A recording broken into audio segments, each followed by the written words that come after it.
UP BJP में जारी घमासान। मौर्य, पाठक और योगी के दिल्ली दौड़ के क्या है मायने? हाईकमान से मुलाकातों ने बढ़ाई सियासी हलचल।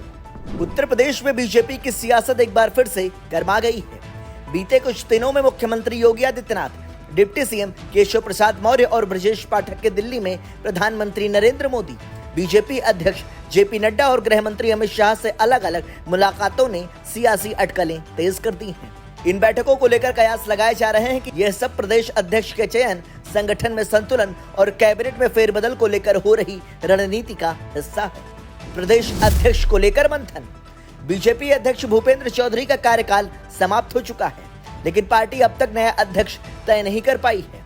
सूत्रों के मुताबिक सीएम योगी ने हाईकमान के समक्ष अपनी पसंद नापसंद साफ कर दी है। जातीय और क्षेत्रीय संतुलन को ध्यान में रखते हुए पार्टी ओबीसी समुदाय से नया चेहरा लाने पर विचार कर रही है। 2024 में कमजोर प्रदर्शन बना चिंता की वजह। लोकसभा चुनाव 2024 में उत्तर प्रदेश बीजेपी को भारी नुकसान हुआ था।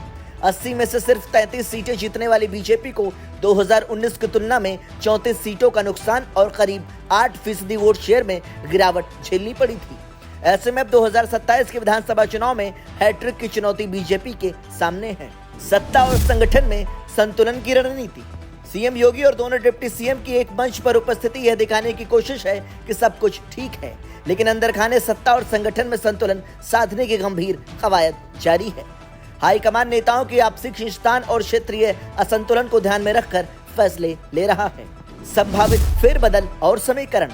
पार्टी सूत्रों के अनुसार नए प्रदेश अध्यक्ष के साथ साथ योगी मंत्रिमंडल में फेरबदल भी संभव है। कुछ पुराने चेहरों की छुट्टी और नए नेताओं को मौका देने की तैयारी है। यह कदम जातीय समीकरण, क्षेत्रीय प्रतिनिधित्व और सहयोगी दलों की नाराजगी को संतुलित करने की दिशा में माना जा रहा है। दरअसल यूपी बीजेपी में फिलहाल बदलाव की जमीन तैयार हो रही है। हाईकमान नेताओं के बीच समन्वय बिठाकर 2027 की लड़ाई को मजबूती से लड़ने की स्क्रिप्ट लिख रहा है और दिल्ली में हुई मुलाकातों का असर जल्द ही संगठन और कैबिनेट में दिख सकता है। Bureau report, संदेशवाहक।